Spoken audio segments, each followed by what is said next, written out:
ನೀವು ಕೇಳಿರ್ಬೋದು rolls Royce ಕಾರನ್ನ ಯಾರು ಈಸಿಯಾಗಿ ಪರ್ಚೇಸ್ ಮಾಡೋಕ್ಕಾಗಲ್ಲ ಅಂತ, ಯಾಕಂದ್ರೆ ಅದರ ಬೆಲೆ 7 crores ಇದೆ. ಬಟ್ ಒಬ್ಬ ಯಂಗೆಸ್ಟ್ ಆಂಟ್ರಪ್ರಿನಿಯರ್ ಜಸ್ಟ್ 20 ಏಜಲ್ಲಿ ಒಂದು ಕಮಿಟ್ಮೆಂಟ್ ಮಾಡ್ಕೋತಾರೆ. ಸೆಪ್ಟೆಂಬರ್ 19, 2024 25th ಬರ್ತ್ಡೇಗೆ 6 crores 80 lakhs rupeesದು ರೋಲ್ಸ್ ರಾಯ್ಸ್ ಕಾರ್ನ ಲಾಂಚ್ ಮಾಡ್ತೀನಿ ಅಂತ.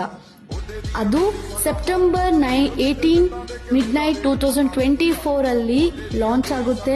ಆ ಒಂದು ದಿನ ನೆಟ್ವರ್ಕ್ ಮಾರ್ಕೆಟಿಂಗಲ್ಲೇ ಒಬ್ಬ ಯಂಗೆಸ್ಟ್ ಪರ್ಸನ್ ಅತ್ಯಂತ ಹೈ ಕಾಸ್ಟ್ ಕಾರ್ನ ಪರ್ಚೇಸ್ ಮಾಡಿದಂಥ ದಿನ. ಆ ಒಂದು ಹಿಸ್ಟರಿನ ಕ್ರಿಯೇಟ್ ಮಾಡಿದ್ದು ಬೇರೆ ಯಾರೂ ಅಲ್ಲ, mister Krishna Aror is the youngest multiple number of income earner in India. Is the best example for all youngest entrepreneur because he did it. His commitment came true.